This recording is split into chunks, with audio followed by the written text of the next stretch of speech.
Suso, tira Alessio, Suso, tira, perché non tiriamo? Ma perché non tiriamo? Gol! Alessio Romagnoli, goal! Alessio Romagnoli! Hello everyone and welcome to another episode of the SempreMilan podcast. I'm your host, Ollie Fisher. You can find me on Twitter at Ollie Fisher, joined once again by Anthony Torgrud. What's up, guys? Glad to be back. Find me on Twitter at Twigger45. A tree fell in Madison's neighborhood, and he doesn't have electricity or something. I don't know. It's weird. But yeah, he's dead to us again. But maybe he'll be back next week. Yeah, probably. He seems to do like 1 week on, 1 week off, doesn't he, at the moment? So, ironically, I won't be here next week. So, no, because it's your birthday, so everybody wish you a happy birthday in advance. Yeah, but yeah, hopefully no trees fall on you between now and... Hopefully one does. It's just Detroit, man. Weird stuff seems to happen in Detroit, you know? Weird things, yeah, definitely. Yeah, mad. Speaking of madness, Monday night, played Lecce away. We won. Not only did we win, we scored 4 goals. It feels weird as hell to be saying that, but yeah. Not something I anticipated saying at all. And to say we win 4 goals, I mean, when was the last time we scored 4 goals? I don't even remember. It's been since like 2016 against Sassuolo. Does that sound right? Yeah, it certainly hasn't happened in the last couple of seasons. Yeah, it was strange because there was no crowd, no noise. So even though we're up 4-1, I wasn't as hyped as I should have been. You know, I still felt like it was a preseason or a practice game. So it's a unique phenomena, but oh well. I mean, yeah, we shouldn't complain. 3 points are 3 points, right? Oh, exactly. Yeah. And we've become so accustomed to not winning that to win in this fashion seemed to kind of, I won't say totally reignite the fan base. Don't get me wrong. There was still a lot of realism, but it did seem to get a lot of people saying, all right, football's been away for a while. The Juve game, we didn't score. We got knocked out. I haven't missed it. But then we put in a performance like that, where for once we put away the major chances that we got. And people were more positive about it. Yeah, and to be honest, I thought the majority of the squad looked like they did really well. I mean, obviously the scoreline would suggest that also, but there were only a few players that I thought were underperforming, but the majority of them were overperforming. I mean, you look at Hakan, someone we've slagged off for the last, 3 months. 3 years. Man of the match. Yeah, 3 years, really. I mean, I didn't the first year. I bought his shirt, but definitely last year and this year. But yeah, he had man of the match, involved in all 4 goals. I think 2 assists. I mean, he did fantastic, so good for him. I think what we should probably do is start with the positives. Let's start with the goals. So going through it, the first goal, we'd been on top for a long time in the game. Up until the first goal, we missed a couple of opportunities. Bonaventura had that close range shot from the bobble corner saved. And then Çalhanoğlu got his first assist when he drilled in a low cross, and Bonaventura flicked it onto Castillejo's boot from about that far away, and it just diverted perfectly into the far corner. Could say that it's good fortune, but I think we'd made our fortune up until that point by playing deserved. well. It was. You could already see up until the first goal, and when the first goal went in, how those 3 players behind Rebic were all just switching places. Like Çalhanoğlu started on the left, and he ended up on the right for that assist. You know, so there was a lot of nice fluidity. Then there was the penalty incident.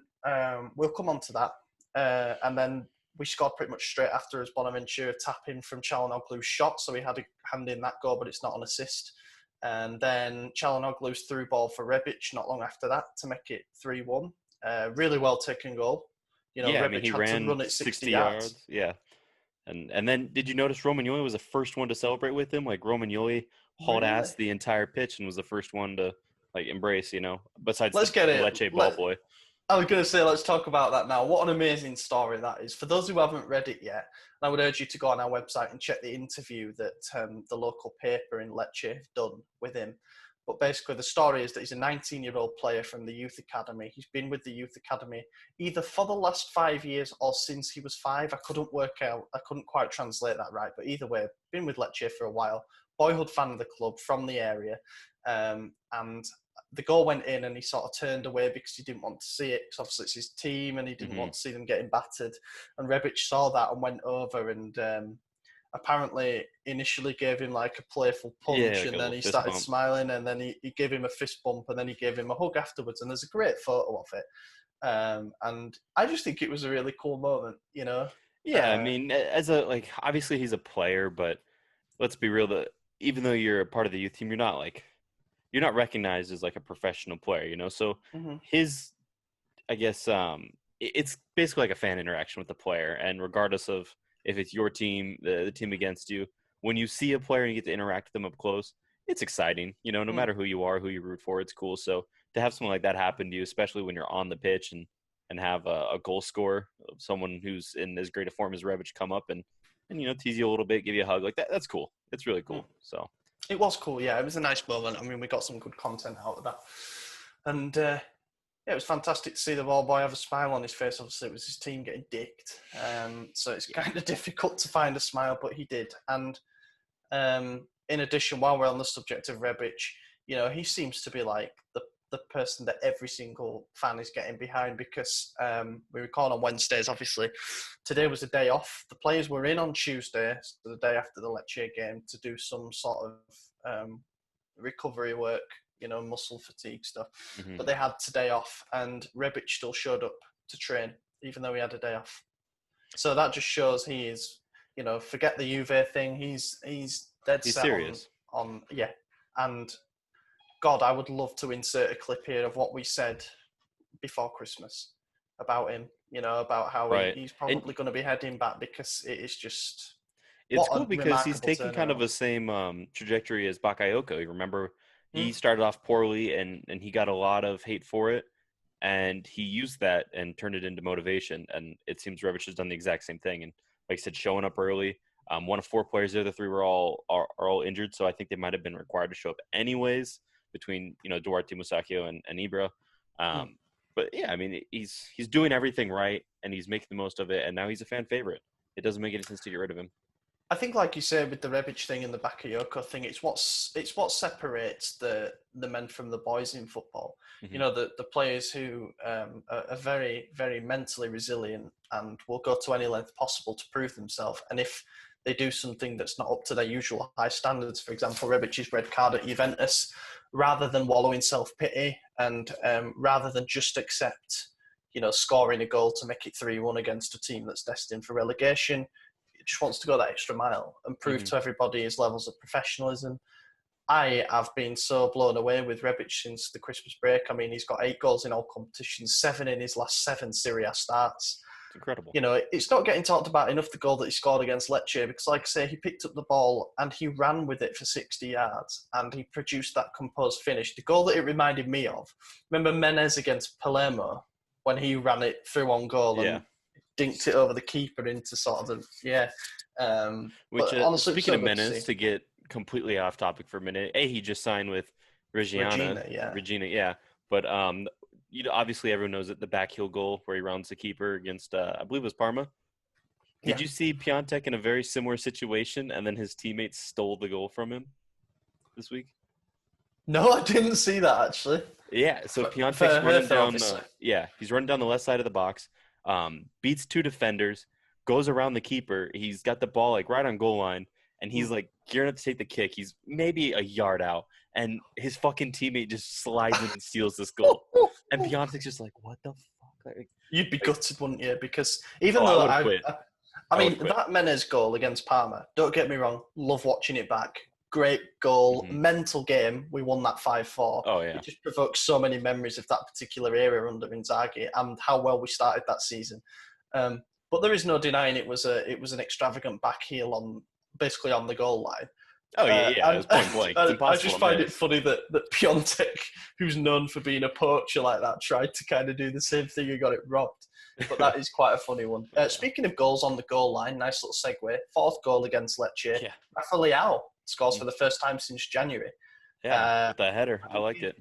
I'll give credit to 2 players that I've criticised for weeks and weeks on here. Conte kind of miscontrolled it, but then put in an inch-perfect cross. Yeah. You know, give him credit for that. That's the positions that when he gets the ball in space there, he's going to cause damage. We'll come on to the rest of his performance in a bit, but and then Leão, good positioning, got in front of his man, bullet header, he couldn't really miss from there, but it was nice. And then he did the whole media kiss. We would kiss the media. Yeah, for those who can't see, he just sort of like did the mouthing emoji and then blew a kiss to the camera as if to say, "Stop talking, haters," or whatever. Do you think the cross from Conti was dumb luck more than anything? Yeah. Yeah, me too. Well, the expression "a broken clock's right twice a day." Yeah. He literally failed to beat the first man before that summit, and then eventually got one right. Like, I think in his head, that's not at all where he meant to place the ball. That's just where it went. But if you look at it, it kind of comes off the instep of his ankle, and not really so it took a bit of weight off it. But it was one of them where when you watch it in real time, it's really satisfying because the ball pinged out to him, touch, cross, bang. It all happened in about 3 seconds. That was nice, and Çalhanoğlu had a hand in that as well. He spread it over for Conti. Yeah. So Çalhanoğlu, weirdly, I thought he was involved in 4 goals. So he's gonna get, based on who scored algorithm and stuff, like an 8.5. But I think his overall player probably warranted a 6. I don't think he was that. He was kind of wasteful better than a with the 6, but yeah, he was wasteful. I think he was less wasteful than normal, evident by the goals or the contribution. But yeah, I mean, that's been his problem for a while. Is his performance? He's just wasteful. He's not the best. But I think we got out of him in this game exactly what Rangnick is going to want to see, and I think this performance alone is the type of performance that Rangnick's going to look at and be like, okay, that's a guy I'm going to keep in the squad. I can make him do that every week. Like, a manager doesn't come into a squad and think, like, that was a good performance. I don't know if I could get that out of him day in, I think Rangnick's going to see that and be like, okay, this is Ralph's something to work with. Yeah. Yeah. And so I think he saved his job essentially with that performance. Not that it was at risk, but I think it's solidified now. Yeah, I think he might. I think Rangnick will have been watching the performance in general and will have been encouraged. Pioli sort of had us geared up against a team that, just to get it out there, are shockingly bad. Yeah. They've got the worst defensive record in the league by a long, long way. They looked disorganised. Do you know what? Up until probably halftime, they weren't terrible, and obviously they equalised. Again, we'll come on to the penalty, but. Yeah, a terrible team, don't get me wrong. But Pioli set us up in a way of playing that I think Rangnick will look at and draw similarities from. The way that we attacked in waves with that front 4. And do you think that's intentional, from Pioli? Like, it's weird to see, like, that he's working with them towards the future goal, but maybe he just, he likes his players. And so he's thinking, this is how Rangnick's going to operate. Let's see if I could try and make that transition earlier, make it as smooth as possible. I don't see a coach doing that, but maybe. No, I think his hand's been forced to play that way because of Ibrahimovic being injured. We aren't playing that way with Zlatan back in the team, unfortunately. And I say unfortunately because it was really entertaining to watch. And anybody who tells me that we don't play well without a target man, I would agree based on the evidence of this season. But when we get a coach who likes playing on the counter, who likes this 10-second rule of getting the ball, moving it vertically and shooting, I think we're going to be a much more entertaining team to watch with a fluid front 2 rather than a target man. We needed Zlatan to come in because we were so toothless up front. Right. Especially the first half. Without Rebic. Basically, we played the first half of the season without Rebic. That's the best way of looking at it. And Leao couldn't do it on his own. Piontek was misfiring. He didn't have the strength of character to pull us through that. So we needed Zlatan to come in and just slap a bandage over the bleeding, really. But now we're in a position where, the rest of the season's useful for us to see the kind of players that will be a good fit for the 4-2-2-2. And Lecce, exactly the kind of game where you see how we're going to operate with such fluidity. The players in the front 4 are moving around. It was nice to see. Roma's the big test. Again, we'll discuss that in a bit, but it's a tick. First Serie A game back, and it gets a tick, Yeah, exactly. It's a game that we should have won, and we did win it. And those are the games that we historically struggle with, so it's nice to see that we actually did what we were expected to do. Comes full circle because Pioli's first game in charge was Lecce at home, and Calderoni scored that late screamer to mean that we drew 2-2, and we created enough chances to win 4 games that day. Right. We were rude, being wasteful. But yeah, here we are now. It could have been different, I suppose, just after half-time. So what happened was Kieye went down in a heap under a challenge from Kuma Boubacar. I think it was Boubacar, could be wrong on that. So. It was a knee trauma is basically what they're describing it as. I think he just sort of got caught off balance as he planted it down. And then carried on for 11 minutes and then got subbed off. Gabbia came on. It was all right. Then just after half-time, Boubacar went down under a challenge from Gabbia, and the ref, of course, being Paolo Valeri, pointed to the penalty spot, and there was no consultation with VAR, and it was given, and Mancosu scored, sent Donnarumma the wrong way to make it 1-0. Now, I don't know if you saw the slow-mo. It's not a pen. It's not a pen. He falls into him. Yeah. And it's all on him. The fact that he didn't even look at it. He didn't even take a look at it. It just like, how many more times is this going to... I mean, did you see the Inter one penalty today? shout against Inter tonight? The one that was basically the exact same... Identical as Calabria's. Calabria, yeah. And I wish I could say I was surprised. I mean, this is just how it's been. Sassuolo would have won that game 4-3 if that had been given. You know, that's the easy way of looking at it. And it just doesn't feel like we're getting the rub of the green. I mean, we shouldn't be moaning after a 4-1 win. That's what people will say. But this is exactly the time to moan, to prove that, forget the result, we noticed that. Like, we saw it. It was a terrible decision. Boubacar just fell over, and Gabriel let him fall down. And the thing was, that was also an equalizer, too. I mean, that goes to show how against us it is. I mean, we're lucky that we didn't get in our heads about it like we typically do, and we countered it immediately, got back on the score sheet. Typically that stuff happens, and then the team's like, okay, we're up against 12 men as per usual, and they just stop playing, you know?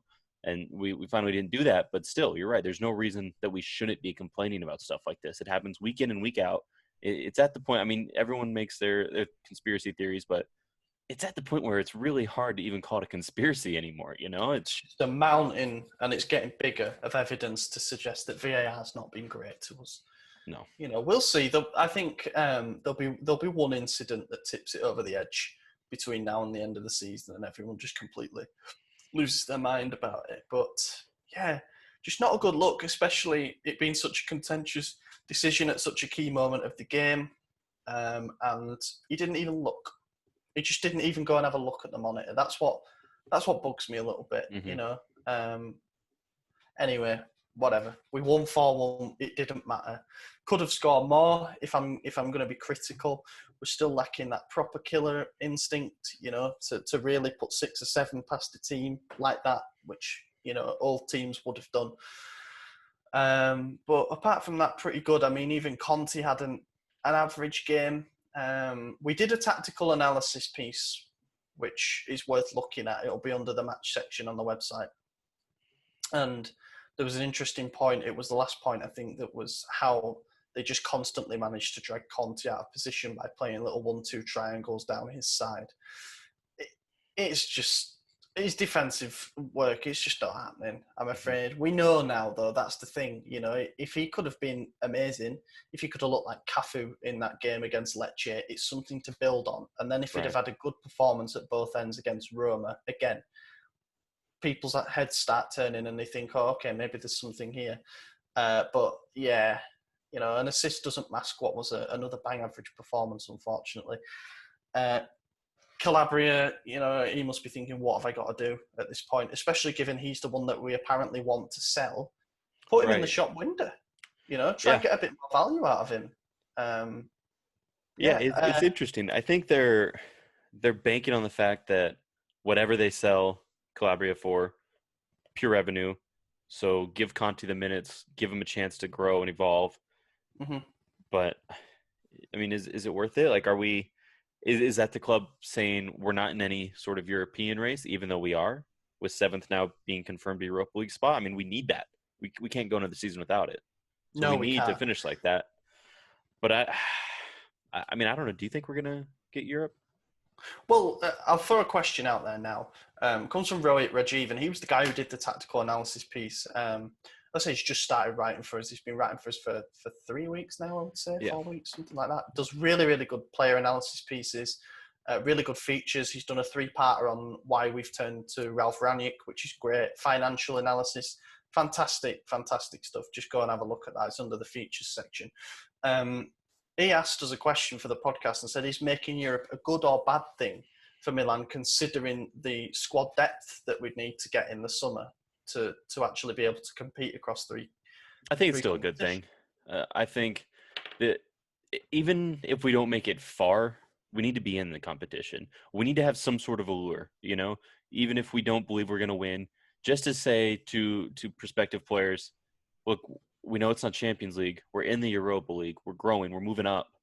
We have some sort of competition to look forward to, instead of saying, yeah, we didn't qualify for anything. We've been pretty shitty, but, come help us. Like, it's not as good of a sell. So I think it's important to have it. It does give us some revenue, even if it isn't anything massive. It does help out. It gives us that extra bonus. And I don't know, it gives us another route to the Champions League if we were to miraculously pull it off. Why not? I agree. I couldn't agree more. I understand those people who say the Europa League's an inconvenience, but it only becomes an inconvenience if it starts to conflict with other objectives. Right. If you have a bad start to the season and we have a load of injuries, you could say, the Europa League groups are doing us no good here. I get that.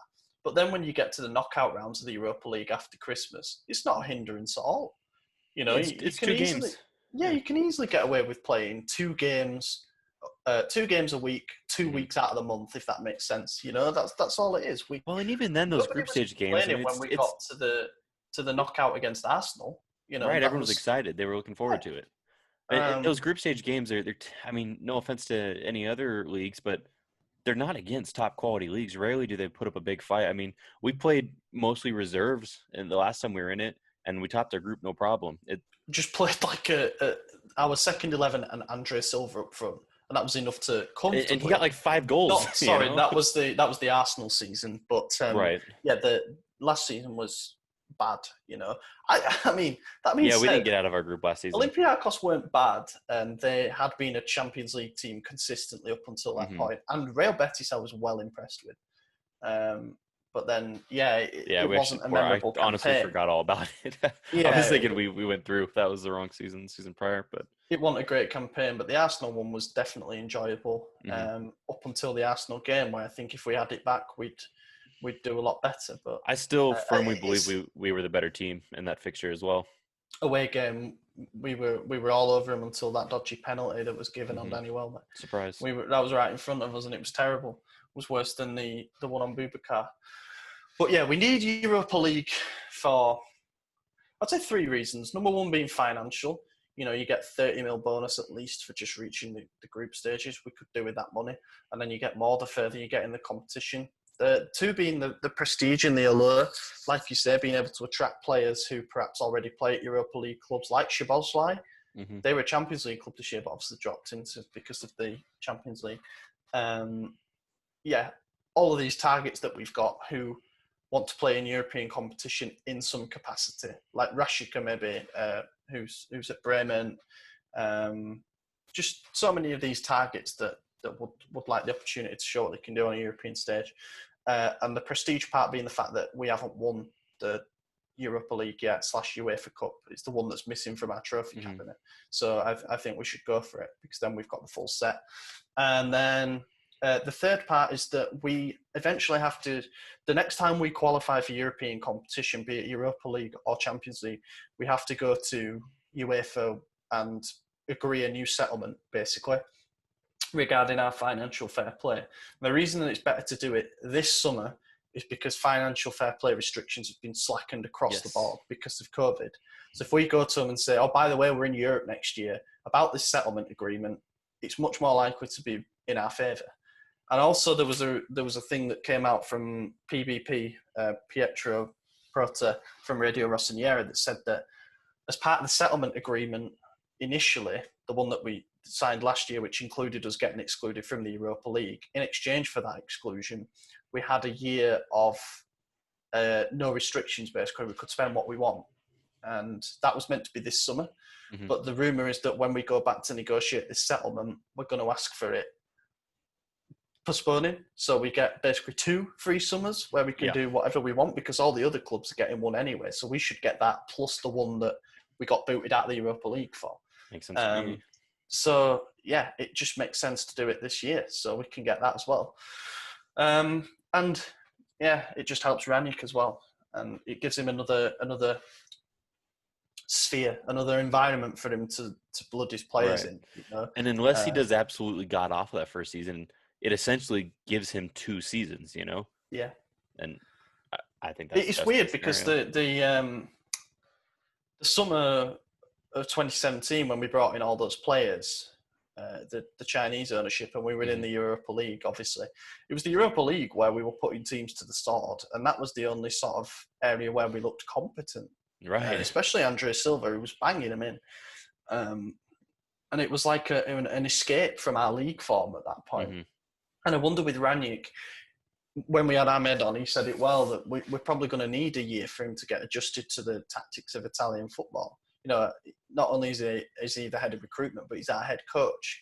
You got to remember that he's going to be learning a new league here, and it might be just a nice distraction for him to go back to a competition that he knows well and to play against teams that he knows better, and give the team a bit of confidence.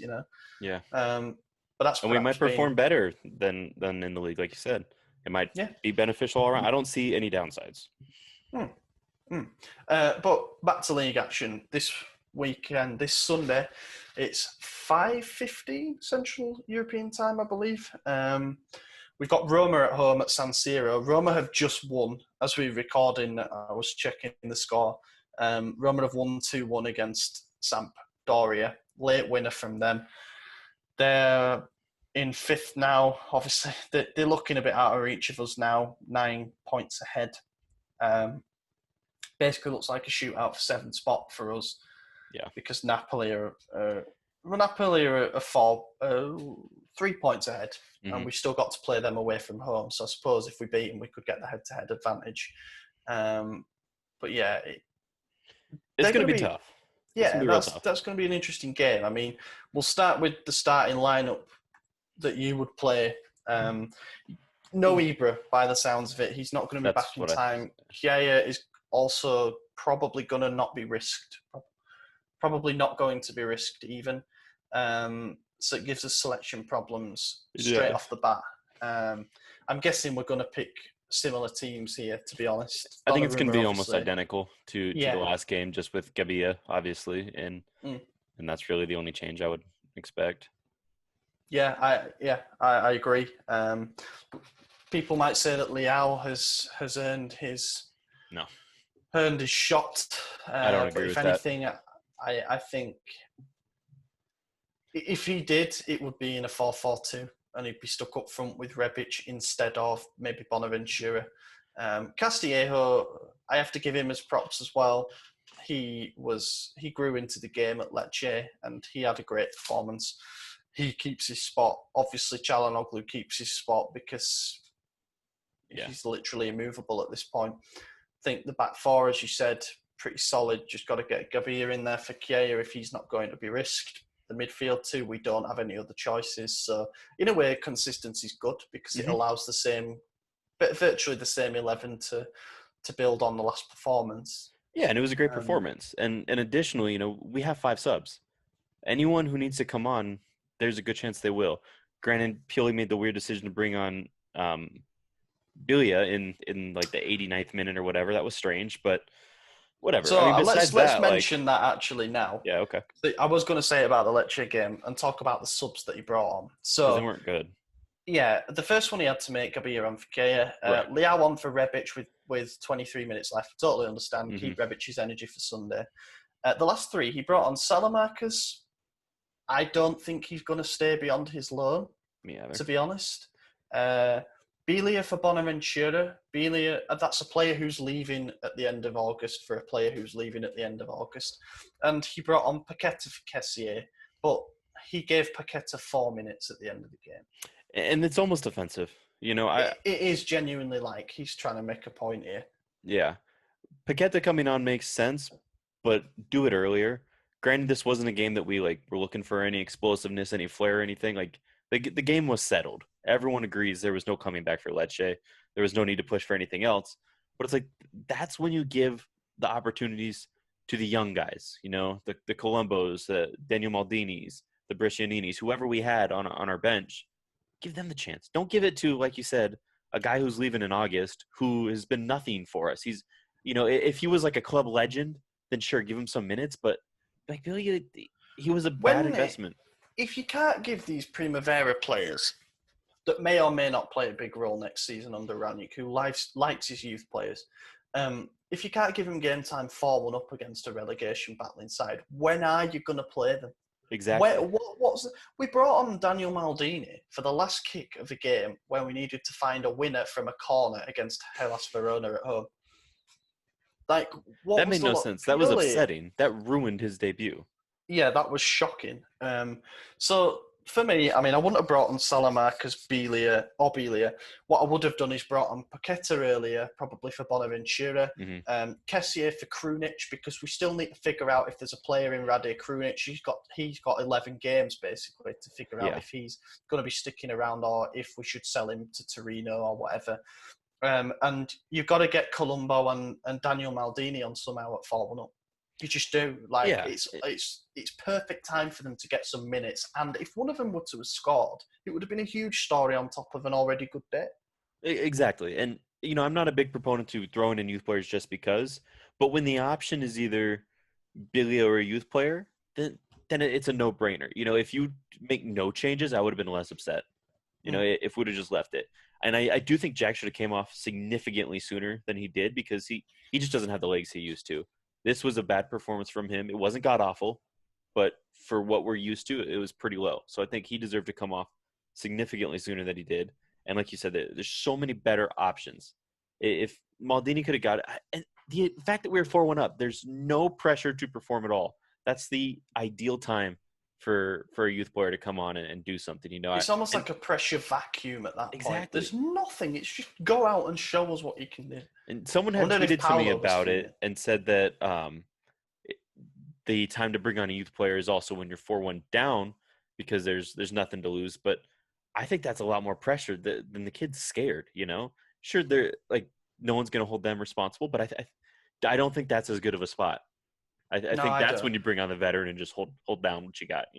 It is just one of those where you say, what's the perfect time to bring on an 18-year-old who you think's got big hopes for the future? 3-4-1 up.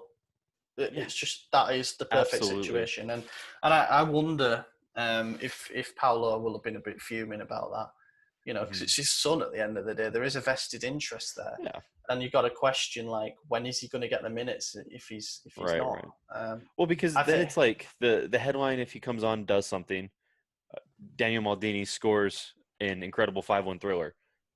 Comes on in a losing effort, it's like Maldini Air makes appearance in there's still a story there. It's like, yeah, there's still a story, but the headline muddles it, and there's no downside to bringing him on 4-1 up. I don't know. I know I keep going back. No, I totally agree. I agree. Rano, we need to see better subs from Pioli. We really do. I get it, not bringing on teenage players in a really, really. Let's say we're 1-1 against Roma with 20 minutes left. That's probably not the time to throw kids on. It's a bit too much pressure, but that was just perfect, and it didn't happen. So, bit annoying, but anyway, back to the Roma game. That's our lineup. We got a couple of injury problems to deal with. Just looking at Roma's 11 that they played tonight against Sampdoria. Mirante in goal, Bruno Perez right back, Smalling and Roger, whatever, centre backs, Kolarov left back, Veretout and Diawara, the holding mids, Carlos Perez, the guy they signed on loan from Barcelona, right wing, Pastore attacking midfield, Mkhitaryan left wing, and Dzeko up front. Now, the thing that scares me about that is if Gabbia starts, it's definitely his toughest test yet against Edin Dzeko. The hope is that Romagnoli can deal with him. However, he doesn't tend to do that well against forwards who bully him physically. We've seen it with Lukaku twice this season. And we've seen it as well with, Duvan Zapata.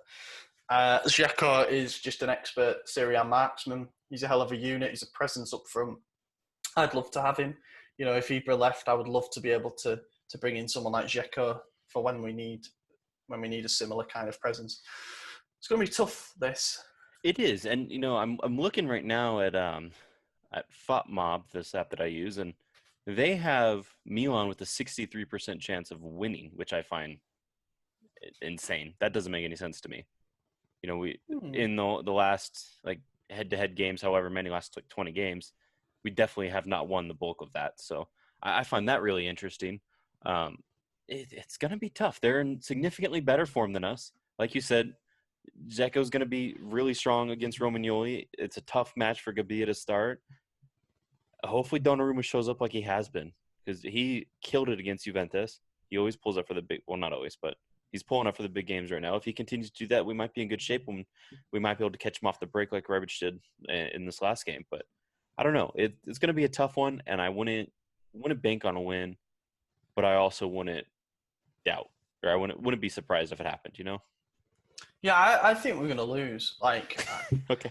I just have this bad feeling when we play Roma at home. You know, it doesn't feel like it's been great for us the last few seasons. I mean, in 2016 we lost 3-1 at home. 2017 we lost 4-1 at home to them. 2018 2017 as well, we lost 2-0 at home to them. 2018 we won 2-1. And then obviously we lost to them earlier this season as well. It just feels like they're a bit of a bogey side for us at the moment, especially at San Siro. And it hurts not having Ibrahimovic. I think that the centre-back pairing is going to be a little bit exposed this time around. You know, Gabia and Romagnoli haven't really played together and against a top opponent. And it'll be interesting to see how they... I mean, I would feel so much more confident with Chiesa in there, just to put it bluntly. He's an absolute warrior. Not saying Gabia's incapable of a great performance, but I just worry that if he makes an early mistake, then it might be a bit harder for him to bounce back.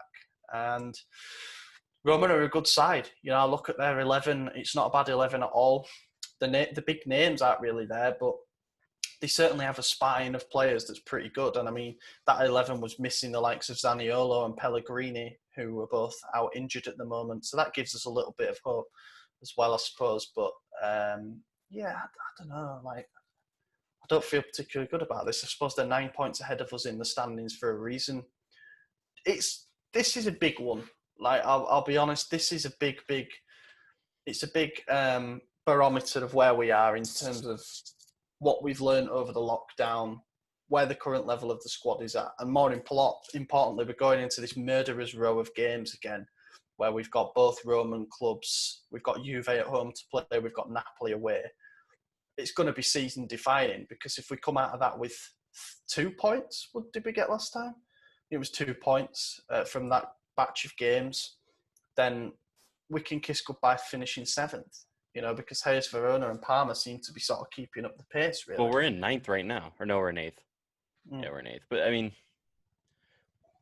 if we could just get out of negative goal differential, the fact that we're still -3 with 27 games played is ridiculous.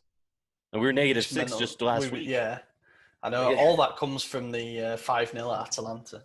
Yeah, it really ruined it. Really, that was shocking. And we've got Atalanta to play at home still as well. And there's no chance we win that.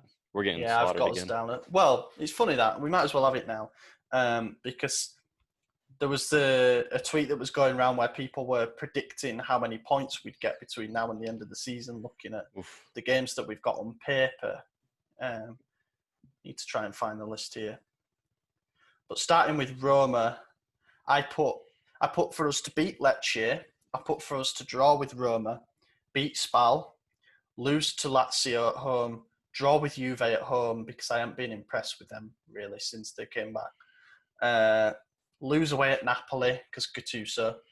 Beat Parma at home. Beat Bologna at home. We could drop points in one of those games, to be brutally honest.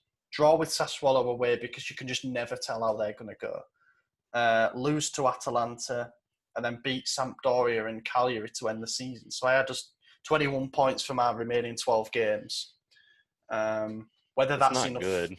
No, you got to get 2 points a game, so probably a win short of being guaranteed 7th there. The key thing is to beat Parma, really. If we could beat Parma and beat one of those teams above us, then we're in good shape. But that's a big if. I mean, yeah, it's crazy because in my head, obviously earlier today, Roma was losing for the good majority of that game until like the 70th minute, something like that. And I was thinking, wow, they're about to lose. If we could get 3 points over them, then it's game on, you know? But now that they won, and we probably aren't going to, it's like, that's out of reach. That's not happening. 5th is eliminated. I mean, even when Atalanta were 2-0 down, like, you know, they're still in the Champions League. There was just that niggling thing in the back of my mind that was like, well, this could be the start of their demise. You know, things might start going bad for them. And if Roma were to lose as well, then it's like all of a sudden, no. If we strike at the right time, it. Well, and now Juve's basically won the league. Again. Yeah. It's tough. But I also, for all I wanted Lazio to win the league, I kind of shake my head and say, you've got to see games like that out when you're 2-0 up at Atalanta. They looked so bad the last 30. The last 30 minutes, they had nothing to give. Strange. Very strange, because they've been exceptional all season, and they've done it with, again, an 11 and a squad that, for me, probably shouldn't be challenging for the title. Do you think with the frequency of games coming up, Atalanta won't be able to hold their high pressure that they've been displaying all season? I mean, because they play a full 90, and they play it hard. The thing is, they've probably got a squad of 20 players who will give you a 7 out of 10 every game. Yeah. And then they've got the match winners. So if the match winners can stay fit and stay firing, then they'll probably be all right. You know, the likes of Ilicic, Papu Gomez, even Gosens is getting stuck in with goals. And, I don't know. It's Gasparini as well, isn't it? He seems to have this unknown quantity about him. But anyway, Roma prediction. I'm going to go 2-1 Roma. I'm going to stick with this. I mean, I've got a draw, so I'm going to say it'll be entertaining because the games have been entertaining so far. Cup aside. 2-2. I'll go with a 2-2 draw. Not asked about goal scorers, to be honest, in this one. But Rebic to bag again, whatever. Anyway, last major talking point. The Vito exclusive that we got through. Worth checking out if you haven't already. Just go to the news and then click exclusive, and it's been broken up into separate pieces on all the different topics, but the main one you'll see because it's got a big long headline. So Rangnick basically had a meeting with the club recently in Austria. Gazidis was there, Gordon Singer was there from Elliott Management. €80 million budget. We did get a question actually from Darren Torres on Twitter, asked if 80 million is going to be enough. There's player sales to be included in that, but the targets, which we'll come on to, aren't cheap. Yeah, I mean, yes and no. It depends what we get him. Upamecano is valued high, but he's got a year left on his contract, so it's possible we could get him significantly cheaper than he's worth. Slobberslide, however you say it, he continues to put in 10 out of 10 performances, so his value's increasing. I wish he would start sucking for a little bit. But other than that, I think everyone else is within range. I mean, 80 million is a solid chest, I think, for the players that we're looking for, because, yes, they're performing well, but it's not like they're established world beaters for the past multiple seasons. We could get them pretty cheap if we do business correctly. Hopefully on favourable deals too.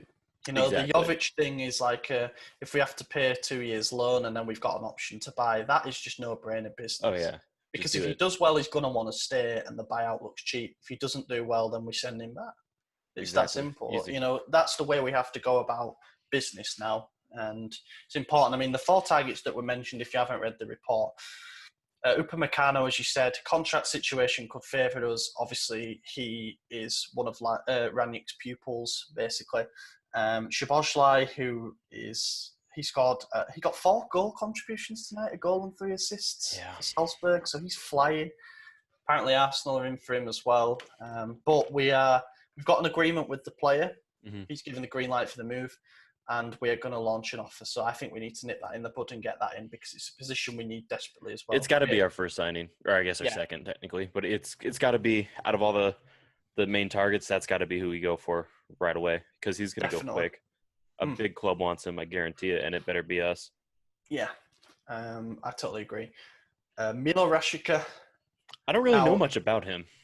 I have seen him a fair bit, because I've been watching a fair bit of Bundesliga since it came back, but I also knew of him before. He is just like, he stands out because Werder Bremen is shit. Like, they're really bad. They're going down with a historically bad season. But he stands out because he's the only one who tries to make things happen. I think he's got 10 goals this season in a really bad team. And he scored an amazing goal where he rinsed Jerome Boateng at Bayern and pinged one into top corner from 20 yards. And his release clause goes down to 16 million when they inevitably get relegated. Again, Liverpool are after him, apparently. It's just, we need quality and goal threat out wide. Yeah. So let's say Depay's out of reach at 30 mil plus his salary. If Rangnick says this guy will do the job, get him. Just do it. You know, Yeah. he knows the league. He does know the league. What is his buyout cost currently if they don't get relegated? You know, 30 mil. 30. And where are they sitting in the table? They're low. Yeah, they're really struggling. There's only one game left, so I think they might actually be relegated already. When the hell is the Bundesliga back? Werder Bremen's in 17th, and they need I think they might be 8 relegated. points to get out. Yeah, they're done. Yeah, they're finished. So then. it's 16 mil. Okay. Yeah. Yeah, so that's a no-brainer. Just give it to them right away. Just do it. I would pay it. Again, I think it's a player in a position that we need. So again, if Rangnick has endorsed it, then get it done. And who were the other two that Vito mentioned? There was Luka Jovic, obviously spoken plenty about him, and Martin Odegaard. Now, Odegaard seems unlikely. There was only a little bit about him. He's on loan at Real Sociedad until 2021, as per the current agreement, and everyone's basically said that he doesn't want to go anywhere because he's doing really well at Sociedad as it stands. I think Real Madrid also have high hopes for him. Because I don't see it happening. And to be honest, I'm not too interested in it. I mean, like you said, I know he's doing well at Sociedad, but I remember when he first got to Madrid, there were behavioral issues. And as we've seen with Balotelli, when you turn 30, if you have him, you still have him. So I don't know if I want that here. Well, Jovic is like that as well, and I'm starting to get more and more worried the more you read about him. The hope would be that Rangnick can get him to buy into something. Right. You know, give him a fresh start and say, look, I've got you here because I trust you. Well, the other thing is Jovic isn't getting the playing time he really should, behind Benzema. Can you hear me? Yeah, sorry, Karen. That was it. I just don't think Jovic is getting the playing time he deserves. Yeah, that could also be a thing. I don't think Zidane likes him, to be honest. That sounds like the narrative at the moment. The Odegaard thing's a difficult one as well because he just plays as an attacking midfielder and there isn't a position for a number 10 in Rangnick's system. So he either plays out wide or he plays as a support striker. And I just don't know. I think that the money that it would take, we're talking a 40 mil fee, apparently, could be better used in other areas. Get a holding mid, get Szoboszlai, get Rashica, and then we sort of... But you got to think that we also get all the money coming from the Suso sale that's going to happen. Andre Silva, we're looking at he's got another year on the loan. Silva and Rebic, we're looking at a straight swap at the moment, apparently equal in value, which is good for both, I think. It needs to be mentioned as well at this point that Andre Silva's having a great season. He's got 15 goals in all competitions. He'd be our top scorer. And he seems to be comfortable, but it plays into our hands because Rebic has kind of been what we've been missing as well. Mm-hmm. So straight swap on that, that's okay. And I think we'll be selling Musacchio. Yeah. I think we'll be selling Paqueta at this stage as well. We're getting Billy and Bonaventura's wages off the books, as well as most likely Pepe Reina's, which is actually a lot for a backup goalkeeper. And there'll be a couple of other sales in there as well. A fullback, Ricardo Rodriguez, will leave. Suso, as you said, he gives us 20 odd mil pure capital gain. Bits and bats, squad players will go. Yeah. So that 80 million is really looking like 110, 120. It's a good amount. It'll be half, apparently, of the player sales will go into the transfer pot, which makes sense because you need to keep some money for capital gains. Right. So that's all good. Then the other interesting bits were Donnarumma's extension is looking good. We have talked about that before, but thinking it's going to be an agreement until about 2023. That's what most places are now saying, which is good. It pushes the long-term thing a bit further down the line when we're settled and we can see what's going on, basically, because we're living in a strange time at the moment and everything, and that extends to football, and particularly the economic side of football. But apparently it was from December that Elliott promised to Rangnick that we're going to get that renewal sorted, and it sounds to be motoring now, which is good. I think it was Sky was saying just before we started recording that there's a meeting planned in the coming days to get that sorted, so that's good. And the interesting bit was Rangnick saying, apparently Rangnick wants Maldini and Ibrahimovic to both stay, if it was up to him. Makes sense. The experience, someone who knows the club. Just helps the bridging period, Exactly. Even if it's only for a year, a transitional period. I think it also certainly pours cold water on this idea that he's going to come in and rip everything up. He's going to bring 15 German staff with him, and he's just going to implement everything. I think it's his way of showing deference and his way of showing respect. Like, I do need some people here that know what they're talking about and know the league. And the Ibrahimovic thing is very much like the Raul thing. You know, you had Raul when he was 34 at Schalke, and he helped him get to a Champions League semi. It's Ibrahimovic, man. Like, oh yeah, that's he's a mentor, and Rangnick knows all about psychology of football players without a shadow of a doubt. And having him on the training pitch is like having an extra coach. It's that simple. So I understand that, but at the moment, apparently, Gazidis isn't keen on the idea, which I think is a money thing more than anything in Ibra's case. So, but maybe some of that transfer budget goes to renewing Zlatan for another year. You know, might take a pay cut as well if Rangnick gives him a phone call and he likes what he hears. Who knows? We don't know. So Martino Puccio asked us a question based on the 4 players that were listed in Vito's piece, which was Upamecano, Szoboszlai, Jovic, and Odegaard. How would you rank them in terms of how much you want them? Szoboszlai, number 1. Upamecano, 2. Odegaard last. And then the other guy third. Jovic. Yes. I totally agree with you. I wouldn't be dead against any of them. That's the point to make. But the need is there for Szoboszlai, and it's just a perfect start to this whole vision that we're trying to do. Well, and he's done the best out of the 4 this year as well. And it makes sense. We need him, like you said, in that position. And he's been an absolute killer. So it makes perfect sense. Yes. We'll talk about this more next week when he's actually back before the Spal game, hopefully. But Tommy Tank says, when Ibrahimovic returns, do you think Pioli will go back to playing 2 up top with I do. Ibra and Rebic or Ibra and Leao even? I think it'll stay Rebic. I just don't think you give Leao a chance. Unless he goes off in this Roma game, I don't see why he would. Yeah. The moment, that number 10 position seems to be the one that's so dispensable because we're playing Bonaventura there and we know he doesn't have a long-term future at the club. Right. So just change that to be Rebic and change Rebic's position to be Ibra, and we're laughing. It still gives us a focal point. I know I said that Ibra has us playing a different way. I'm not saying it's a bad way. We look more direct and our crosses look like they have purpose. But it gives us, like you said, a focal point, a target man. It draws the defender. Zlatan's never wide open, you know. So even if if we're still doing a 4-2-3-1, in reality, Rebic could still drift off. You know, you got to be able to move. So Zlatan pulls a defender, Rebic out wide still. Same thing happens. We just also have that now extra threat from the cross. It makes sense to me. Definitely. And the other question he asked was, forget the injury, does Chiesa deserve to be Romagnoli's partner next season? I'd say right. Out of everyone that's there, yeah. You know, if we get Upamecano, probably not. But as of right now, yeah.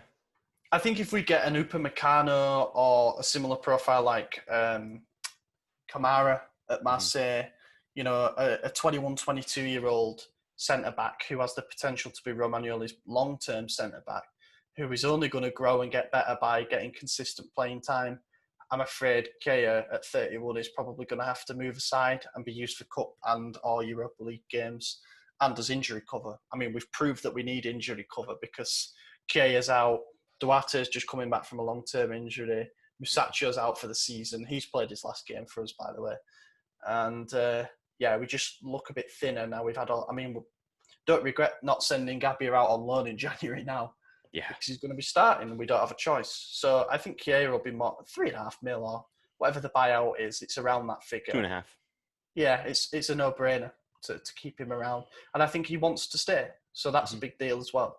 And he will keep fighting because he's been nothing but a professional. I was concerned when he arrived that he'd had such a bad initial loan spell with Atalanta. But shown himself to be nothing but professional and a proper warrior and the kind of profile we need next to Romagnoli. But Rangnick's going to have his ideas. You know, he's going to want his guy next to Romagnoli. And it makes sense. So, yeah. That's it, I think, mate. Done deal. Anything else? No? That's it. We're good. Lovely stuff. What are we on? How much have we done here? About an hour. Not bad. Good stuff. So, that's it. Fingers crossed that we're back in a week reviewing a Roma win, and we were both wrong. I'll be happy to be wrong in that case. And then obviously we've got games to preview after that as well. But in the meantime, thanks very much for listening. I've been your host, Ollie Fisher. You can find me on Twitter at Ollie Fisher or at Kilpin Chronicle for some more explicit Milan-based rants. Been joined by Anthony Tolgrud. Yeah, it's been a lot of fun. Just realized we didn't preview Spal, which will have been played by the time we record next. But yeah, but it's all good. Really? Yep, because it's that Wednesday when we record at a little before, a couple hours. It'll be just ending when we start. That's right, yeah. Yeah. Oh, so, well. Real quick prediction. I think we win that. You gave your prediction anyway, so. Yeah, I think we win that. They're second bottom. They're on 18 points. They're doing really, really badly. They can't score goals since they lost Pitania. And Ibra will be back for that. So he'll score. I think we win and keep a clean sheet. And easy dub. Starting 11 the same with hopefully Kier and Romagnoli back. Boom. Done deal. Done. Tour 45. That's it. Thank you very much for listening, everybody, and we'll catch you in a week's time. Tira Alessio, Suso, tira, perché non tiriamo? Ma perché non tiriamo? Gol! Alessio Romagnoli, gol! Alessio Romagnoli!